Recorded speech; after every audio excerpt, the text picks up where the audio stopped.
दोस्तों, मेरा नाम सविता है और पिछले हफ्ते से मैं एक अजीब सी परेशानी में फंसी हुई हूँ।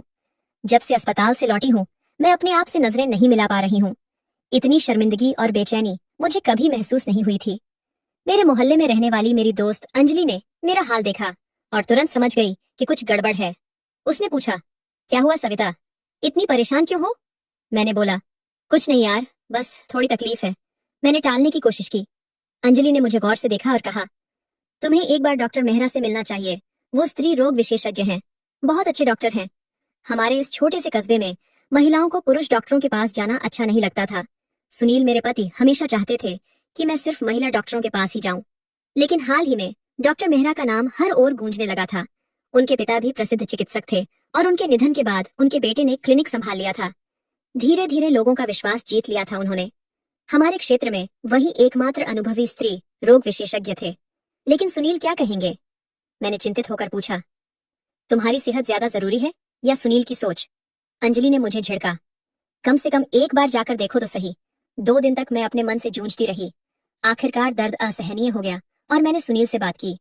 उन्होंने पहले तो आनाकानी की, फिर मेरी हालत देखकर राजी हो गए। अगले दिन अंजलि मुझे अपने स्कूटर पर बिठाकर डॉक्टर मेहरा के क्लिनिक ले गई। इंतजार की कतार में बैठी हुई मैं अपने पसीने से तरबतर हो रही थी। प्रतीक्षा कक्ष में कई महिलाएं बैठी थीं।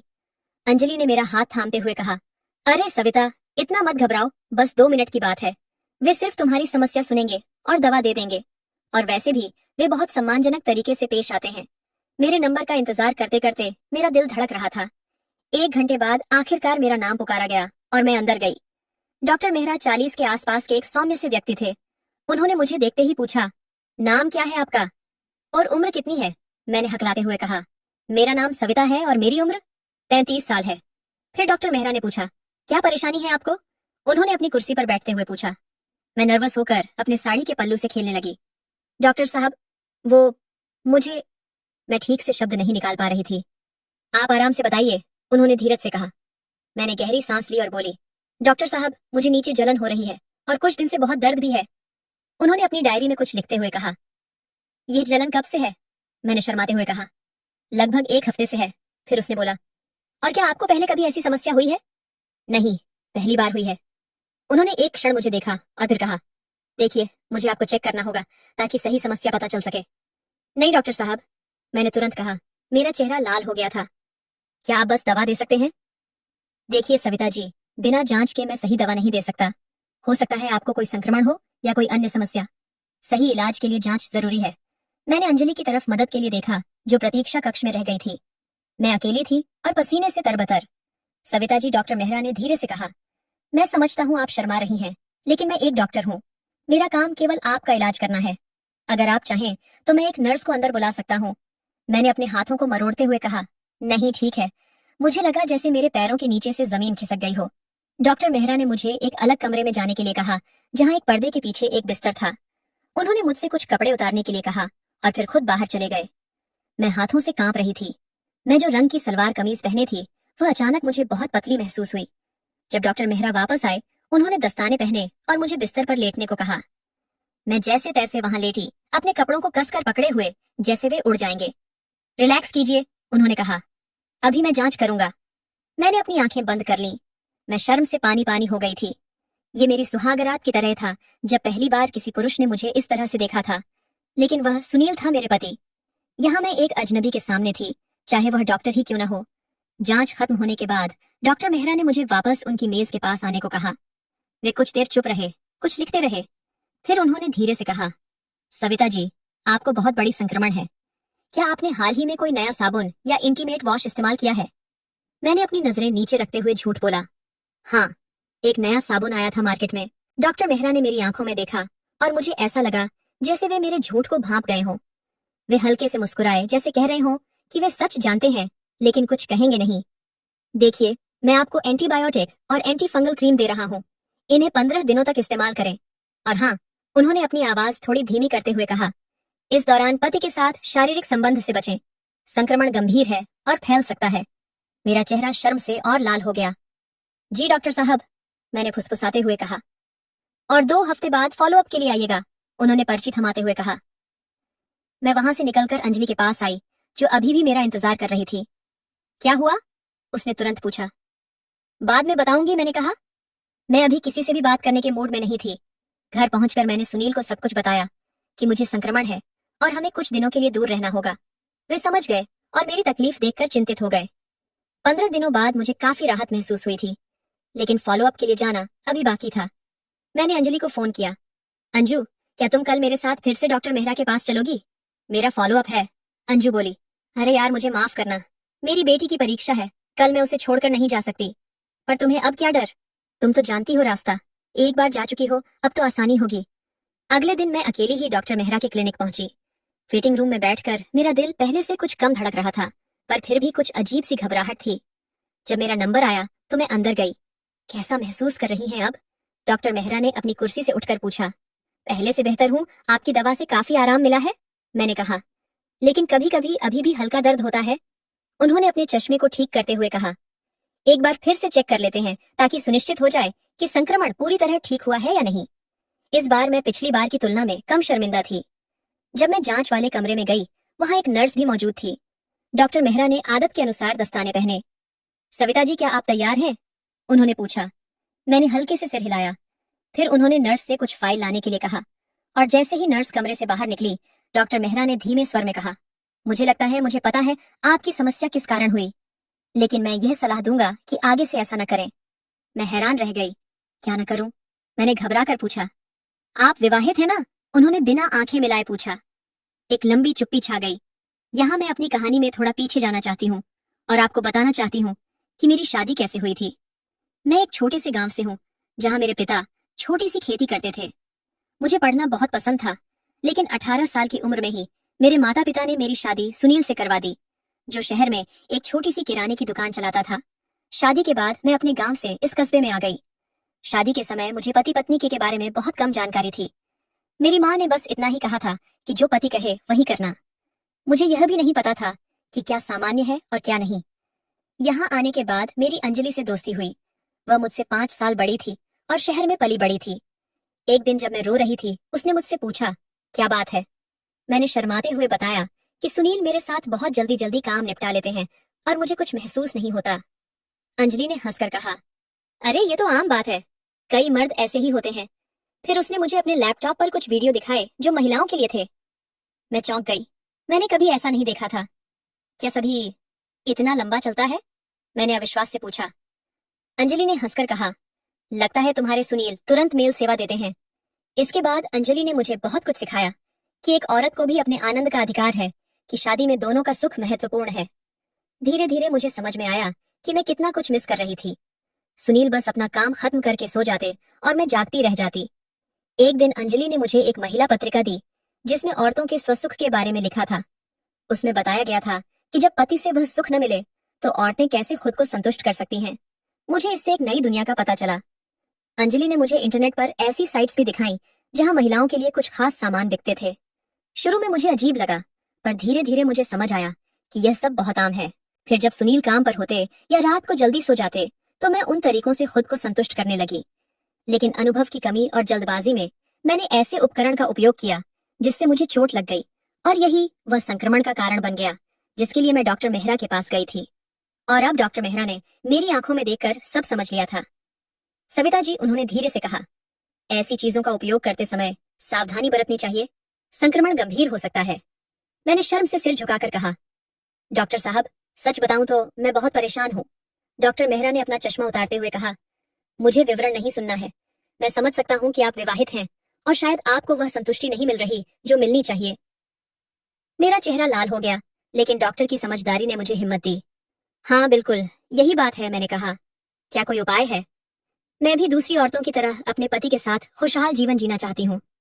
डॉक्टर मेहरा ने कुछ पल सोचा और फिर कहा, देखिए, ईश्वर सब ठीक करेगा।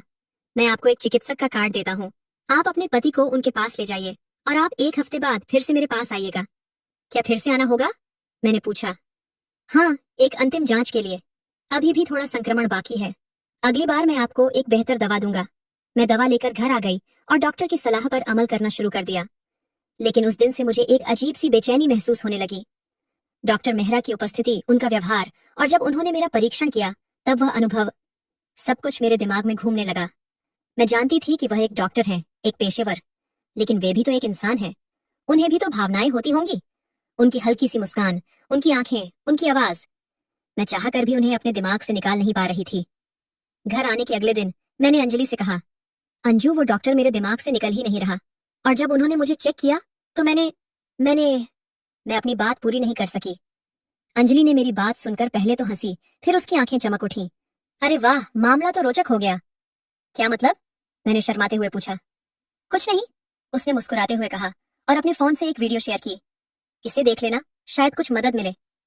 अंजलि के जाने के बाद मैंने वो वीडियो देखी। उसमें एक औरत अपने पति के साथ होते हुए भी किसी और व्यक्ति की कल्पना कर रही थी। यह देखकर मेरे मन में भी कुछ ऐसे ही विचार उभरने लगे। उसके बाद जब भी सुनील मेरे पास आते, मैं आंखें बंद करके कल्पना करने लगती कि वह सुनील नहीं बल्कि डॉक्टर मेहरा है। ऐसे ही मैं अगले एक हफ्ते तक कल्पनाओं में खोई रही। अंतिम और तीसरे चेकअप का दिन आ गया। अंजलि, जो ऐसे मामलों में मेरी मार्गदर्शक थी, मेरे घर आई और बोली, सविता, इस बार तुम साधारण तरीके से नहीं जाओगी। आज तो एकदम खास तैयारी करनी है। क्या मतलब? मैंने अनजान बनते हुए पूछा। अंजलि ने अपने बैग से एक छोटी सी शीशी निकाली। देखो, यह फ्रांस से मंगवाया हुआ इत्र है। इसकी महक ऐसी है कि कोई भी पुरुष अपना आकर्षण छिपा नहीं पाएगा। मैंने हैरानी से उस शीशी को देखा। पर मैं तो बस चेकअप के लिए जा रही हूँ। ओहो, अभी भी ना समझ बनी हुई हो? अंजलि ने मुस्कुराते हुए कहा। पहले एक अच्छी सी स्नान करो, फिर इसे अपने शरीर के विशेष अंगों पर लगाओ। तुम्हारी जो दिन रात याद सता रही है, उसे भी तो तुम्हारी महक का एहसास होना चाहिए ना। पर वो एक डॉक्टर है, मैंने कमजोर आवाज में कहा। और तुम एक औरत, अंजलि ने मेरी आंखों में देखते हुए कहा। क्या यह नहीं देखा तुमने कि उनकी नजरें तुम्हें कैसे निहारती हैं? पेशेवर होने का मतलब यह नहीं कि वे पत्थर के बने हैं। मेरे अंदर कुछ हलचल सी हुई। मैंने अंजलि की सलाह मान ली और गुलाब जल से स्नान कर वह विशेष इत्र अपने पूरे शरीर पर, विशेषकर उन जगहों पर लगाया जहां अंजलि ने बताया था। क्लिनिक पहुंचकर मैं दुल्हन सी सज धज कर गई थी।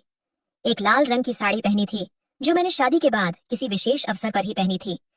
मेरे बालों में गजरा था और मैंने हल्का सा मेकअप भी किया था। प्रतीक्षा कक्ष में बैठकर मुझे अपने दिल की धड़कनें साफ सुनाई दे रही थीं। इस बार मैं डर से नहीं बल्कि उत्सुकता से बेचैन थी। हर बार जब नर्स किसी मरीज को बुलाती, मेरा दिल धक से हो जाता। आखिरकार मेरा नंबर आया। मैं डॉक्टर मेहरा के कक्ष में प्रवेश की। मुझे देखते ही उनकी आंखों में एक चमक आई जो मैंने पहले कभी नहीं देखी थी। सविता जी, कैसा महसूस कर रही हैं आप? उन्होंने अपनी कुर्सी से उठते हुए पूछा। आपकी दवाओं का चमत्कार है डॉक्टर साहब, मैंने मुस्कुराते हुए कहा। अब मैं बिल्कुल ठीक हूँ। फिर भी उन्होंने अपनी आवाज में थोड़ी गहराई लाते हुए कहा, एक अंतिम जांच करना जरूरी है ताकि सुनिश्चित हो जाए कि संक्रमण पूरी तरह ठीक हो गया है। मैं जांच वाले कमरे में गई। इस बार आजाद महसूस कर रही थी, जैसे मैं नई सविता बन गई हूँ। डॉक्टर मेहरा ने अपने दस्ताने पहने और मुझे जांच बिस्तर पर लेटने को कहा। मैंने अपनी साड़ी का पल्लू ढीला किया और लेट गई। अंजलि की दी हुई इत्र की महक पूरे कमरे में फैल गई थी। मैं खुद भी इसके प्रभाव में आ गई थी। डॉक्टर मेहरा ने जांच शुरू की, लेकिन इस बार उनके हाथों में कंप कंपी थी जो मैंने महसूस की। वे भी इस महक के प्रभाव में आ गए थे। जब उन्होंने मुझे छुआ तो मैंने अपनी आंखें बंद कर लीं और सांस रोक ली। मेरी कल्पनाएं जागृत हो उठी। इस बार कोई दर्द नहीं था, सिर्फ एक अजीब सा सुखद एहसास। जांच खत्म होने के बाद भी मैं अपनी आंखें बंद किए लेटी रही, जैसे किसी सपने में खोई हुई हूं। सविता जी, डॉक्टर मेहरा की आवाज ने मुझे वापस वास्तविकता में लाया। जांच पूरी हो गई है, आप उठ सकती हैं। मैंने आंखें खोली और देखा कि वे मुझे एक अजीब सी नजर से देख रहे हैं। उनकी आंखों में कुछ ऐसा था जो मैंने सुनील की आंखों में कभी नहीं देखा था। एक अनकही इच्छा, एक दबी हुई भूख। जब मैं कपड़े ठीक करने लगी तो मेरी नजर क्षण भर के लिए उनके शरीर पर पड़ी और मैंने कुछ ऐसा देखा जिसने मेरे शरीर में एक अजीब सी सिहरन पैदा कर दी। सुनील के मुकाबले डॉक्टर मेहरा का आकार कहीं अधिक प्रभावशाली था, यहाँ तक कि कपड़ों के भीतर से भी। मैं घर लौटी, लेकिन मेरे दिमाग में केवल डॉक्टर मेहरा का ही ख्याल था। मैंने अंजलि को सब कुछ बताया और हमने एक योजना बनाई। अंजलि ने अपने फोन से डॉक्टर मेहरा का निजी मोबाइल नंबर हासिल किया। उसकी सहेली क्लिनिक में काम करती थी। मैंने एक अनजान नंबर से उन्हें संदेश भेजा, आपकी परवाह करने वाली कोई? जैसा कि अंजलि ने अनुमान लगाया था, डॉक्टर मेहरा ने तुरंत जवाब दिया, कौन है आप? हमने कुछ संदेश आगे पीछे किए और आखिरकार मैंने अपनी पहचान बताई। मैं सविता हूँ, आपकी वही मरीज जिसका इलाज आपने किया था। सविता, उनका जवाब आया। मैं तो बस आपके बारे में ही सोच रहा था। पिछले कई दिनों से मेरे दिमाग से निकल ही नहीं रही आप। सच में? मैंने लिखा। मेरा दिल धक धक करने लगा था। हाँ, जब मुझे पता चला कि आपके पति आपको वह खुशी नहीं दे पा रहे जो आपका अधिकार है, तब से मैं बेचैन हूँ। उनका संदेश पढ़कर मुझे समझ में आया कि डॉक्टर मेहरा की सभ्य और पेशेवर छवि के पीछे एक पूरी तरह अलग व्यक्तित्व छिपा है। अब मैं समझ गई थी कि सुनील में क्या कमी थी और दुनिया में कितने अलग अलग प्रकार के पुरुष हैं। डॉक्टर मेहरा ने मुझसे मिलने की इच्छा जताई। मैंने उन्हें अपनी एक शर्त बताई। हम सिर्फ क्लिनिक में ही मिलेंगे, चेकअप के बहाने। मैं एक विवाहित महिला थी और मैं अपनी प्रतिष्ठा जोखिम में नहीं डाल सकती थी। अगले दिन मैं फिर से चेकअप के बहाने क्लिनिक गई। इस बार मैंने जानबूझकर सबसे आखिर में अपना नंबर लिया, जब तक कि सभी मरीज चले गए और शाम हो गई थी। मुझे पता था कि डॉक्टर मेहरा की नर्स भी आखिरी चेकअप से पहले ही अपने बच्चों के पास जाने के लिए क्लिनिक छोड़ देती थी। जब मैं एकमात्र मरीज बची तो डॉक्टर मेहरा ने क्लिनिक का दरवाजा बंद कर दिया। मैं बेसब्री से उस क्षण का इंतजार कर रही थी। कैसा महसूस कर रही हैं आप? उन्होंने अपने चश्मे को उतारते हुए पूछा। डॉक्टर साहब, सच कहूं तो अभी भी थोड़ा सा दर्द महसूस होता है। मैंने झूठ बोला, क्योंकि वास्तव में मुझे कोई दर्द नहीं था। मैं केवल वह अनुभव फिर से महसूस करना चाहती थी। जब डॉक्टर मेहरा ने मुझे जांचना शुरू किया तो उनका स्पर्श पिछली बार से अलग था, अधिक आत्मीय, अधिक धीमा। मैं अपनी भावनाओं पर नियंत्रण नहीं रख पाई और मेरे मुंह से एक छोटी सी सिसकारी निकल गई। मैंने उनकी उत्तेजना भी महसूस की। वे भी अपने आप को रोक नहीं पा रहे थे। पेशेवर डॉक्टर से वे अचानक एक पुरुष बन गए थे, एक ऐसा पुरुष जो वह सब कुछ जानता था जो सुनील कभी नहीं समझ पाया था। जल्द ही चिकित्सकीय जांच भूल गई और एक नई यात्रा शुरू हुई, एक ऐसी यात्रा जिसे मैंने केवल अपनी कल्पनाओं में ही महसूस किया था। डॉक्टर मेहरा ने मुझे वह सब दिया जो मैंने कभी अनुभव नहीं किया था।